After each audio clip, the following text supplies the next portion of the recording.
You walk into a room. Nobody really notices you. Then someone else walks in. People look up.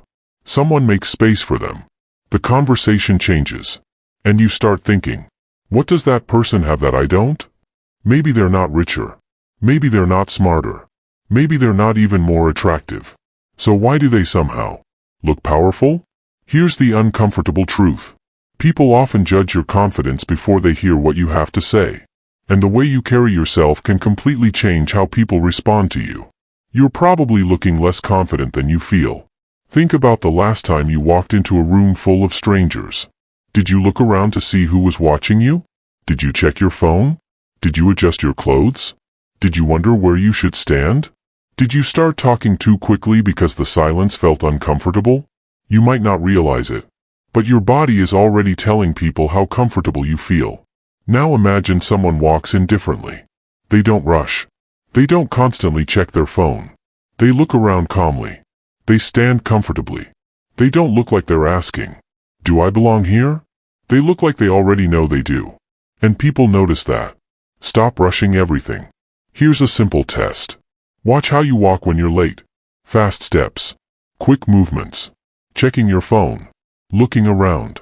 Your body is basically screaming, "I'm stressed." Now compare that with someone who walks into a meeting calmly, puts their phone away, sits down, takes a breath, and waits. They haven't said anything powerful, but they already feel more powerful.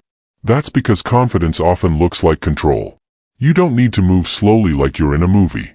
Just stop acting like everything is an emergency. Your eyes give you away. Here's another everyday example. Someone is talking to you, and you keep looking at your phone. Or you look around the room while they're speaking. Or you constantly look away because you're uncomfortable. Now imagine doing the opposite. You put the phone away. You look at them. You actually listen.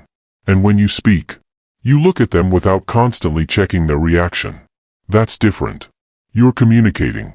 You have my attention, but I don't need your approval. And that is a very different energy. Stop talking just to fill the silence. Have you ever said something, and the room went quiet?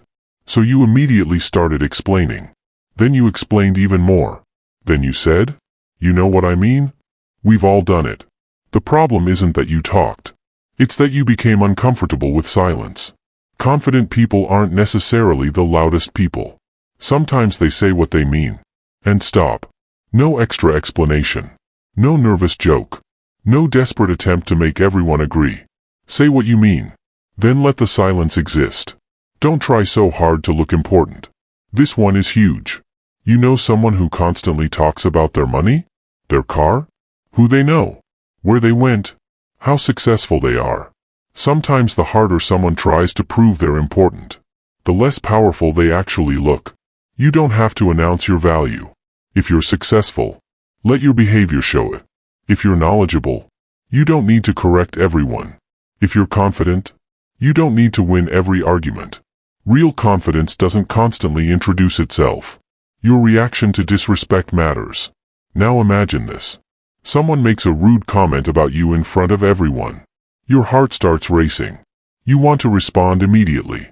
You want to prove them wrong. You want everyone to know they crossed the line. And sometimes, you should absolutely defend yourself. But here's the difference. You don't have to lose control to stand up for yourself. You can say, "I don't appreciate that." And stop. You don't need a 5-minute speech. You don't need to insult them back. You don't need to prove you're tougher. Calm boundaries are often more powerful than emotional reactions. The biggest secret is not your clothes. You can wear the best suit in the room, have the perfect haircut, and still look insecure. Because people notice what happens when things don't go your way. Someone ignores you. Someone disagrees with you. Someone interrupts you. Someone doesn't approve of you. That's where your real presence shows. Can you stay calm? Can you continue speaking? Can you walk away? Can you hear no without falling apart? Because looking powerful isn't about convincing everyone you're important.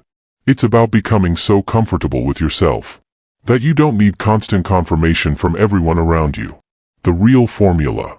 So if you want to look more powerful, don't start by buying expensive clothes. Start here. Slow down. Stand comfortably. Make natural eye contact. Speak clearly. Stop over-explaining. Don't react to every little thing. And stop begging people to approve of you. Because the most powerful person in the room isn't necessarily the loudest. It isn't necessarily the richest. And it isn't necessarily the person everyone is looking at. Sometimes, it's the person who feels completely comfortable being themselves, even when nobody is watching. And that's when something interesting happens. You stop trying to look powerful, and people start treating you like you are. If you want more videos about psychology, power, influence, money, and human behavior, subscribe. Because once you understand how people respond to you, you can start changing the way you show up in every room.